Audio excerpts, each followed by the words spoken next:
How to understand the market structure. जिसने आज का लेक्चर छोड़ दिया बेचारा, कोई बात नहीं, दोबारा स्ट्रीम देख सकता है बेचारा।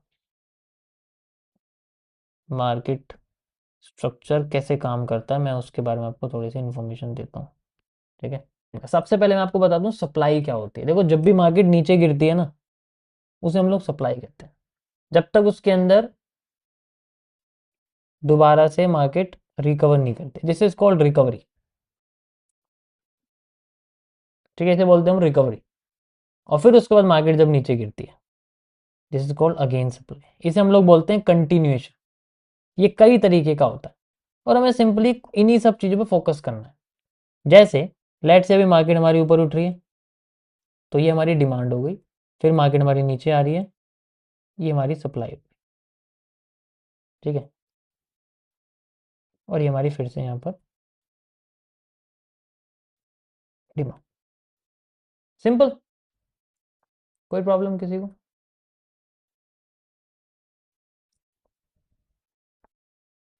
ओके।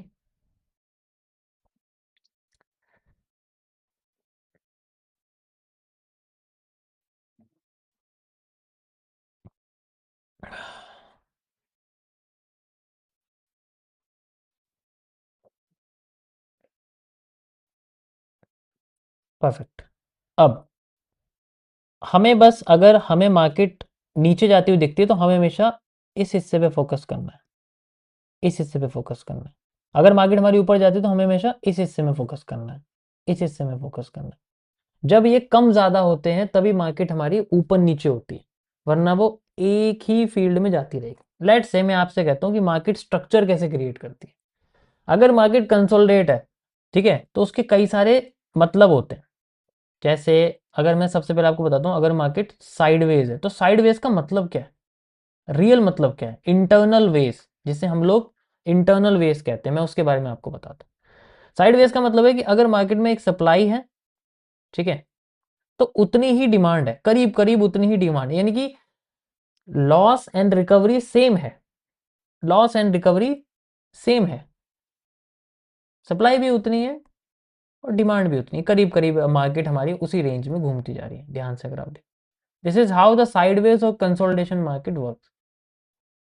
तो इसमें बहुत अच्छे तरीके से मार्केट समझ में आती है कैसे काम कर रही है। ऊपर से नीचे गिर रही है, नीचे से ऊपर जा रही है, सिंपल। सबसे मस्त मार्केट ये होती है। बट ऐसा नहीं है, हम लोग पहले जैसे भी कर सकते हैं।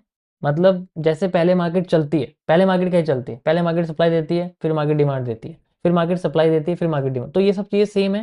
तो इसका मतलब मार्केट पहले आराम से चल रही है। अब मार्केट को यहाँ से बाहर जाना तो क्या करेगी, वो किसी एक चीज़ की या तो कमी करेगी और दूसरी चीज़ की ज़्यादा भरपाई कर देगी। लेट से मैं आपसे कहता हूँ कि मेरे को अगली बार सप्लाई मिली कम। अगर मेरे को सप्लाई कम मिली है तो डिमांड ज़्यादा मिल जाएगी, और अगर डिमांड ज़्यादा मिली तो एरिया भर जाएगा, पूरा का पूरा एरिया ऊपर का भर जाएगा। That is how the market structure work. Same चीज अगर मुझे यहाँ पर सप्लाई ना मिलती, सप्लाई पूरी मिलती, लेट से सप्लाई मुझे यहाँ पर पूरी मिलती, फुल सप्लाई मुझे मिलती, लेकिन मुझे डिमांड कम मिलती, डिमांड मुझे कम मिलती, तो फिर मैं क्या करता, मुझे सप्लाई ज़्यादा मिल जाती। सप्लाई ज़्यादा मिल रही है उतनी मिल जाती, अब सप्लाई मुझे ज़्यादा मिलेगी तो जितनी सप्लाई ऊपर उतनी मुझे मिल जाएगी नीचे। That is how the market. हमें इसी एक चीज़ का वेट करना पड़ता है।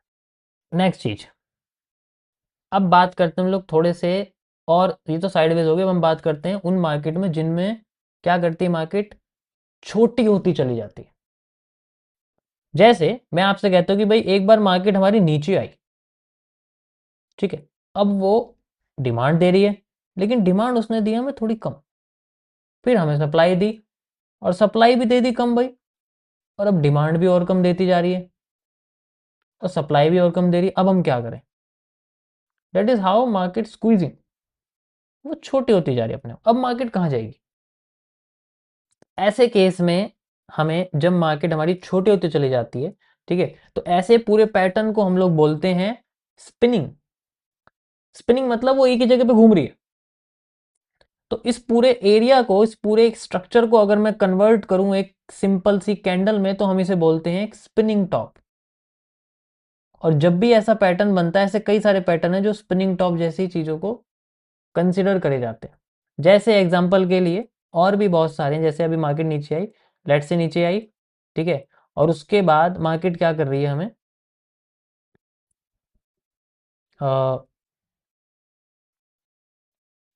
ऊपर गई और दोबारा से यहाँ पर अपने आप को ऐसे घुमा रही है। लेट से मैं आपसे कह रहा हूँ, ऐसे करके घुमाती जा रही है, वो नीचे की साइड जा रही है, देखो ऐसे, ठीक है, वो थोड़ी नीचे होगी, देखो यहाँ मैंने कैसी बनाई, यहाँ मैंने अलग बनाई, लेकिन होती है एकदम स्पिनिंग टॉप जैसे। और इनकी अपनी कोई डायरेक्शन नहीं होती, इनमें डिपेंड करता है कि इसका या तो ऊपर का हिस्सा फिल हो, कैंडल को समझना, और या तो नीचे का हिस्सा फिल हो। जब भी तो मार्केट ऊपर नीचे जाएगी, तो इनका जो भी मूव होता है, ऐसे मान लो ऊपर चलेगी पहले, तो ऊपर जाके इसका फर्स्ट मूव फेक हो सकता है, मार्केट नीचे आ सकती है, इसका नीचे जा सकती है, फर्स्ट मूव फेक हो सकता है, मार्केट ऊपर आ सकती है, तो वो रिवर्स कर सकती है।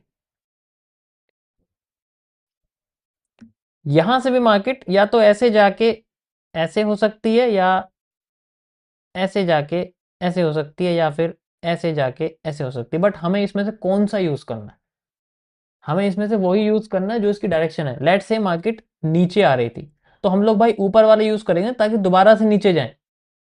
तो ये एक, इसे बोलते हैं सिंपल सी साइकोलॉजी, कि हमें यूज कहाँ का करना है।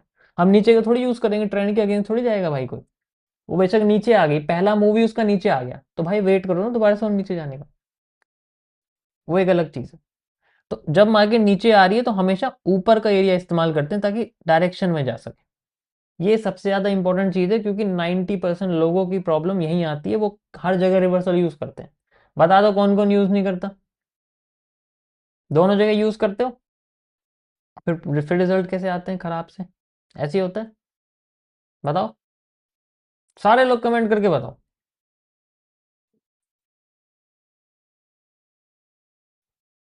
तभी कहते हैं कि यार मार्केट में रिवर्सल ही नहीं दिया, ऊपर नहीं जाती है, रिवर्सल नहीं दिया, ऐसे क्या कर दिया। ठीक है, तो हमेशा जब भी मार्केट डिस डायरेक्शन में है, तो उसी डायरेक्शन का रिवर्सल यूज करना है। स्पिनिंग टॉप का बहुत सिंपल हो जाएगा, बहुत ज्यादा सिंपल हो जाएगा।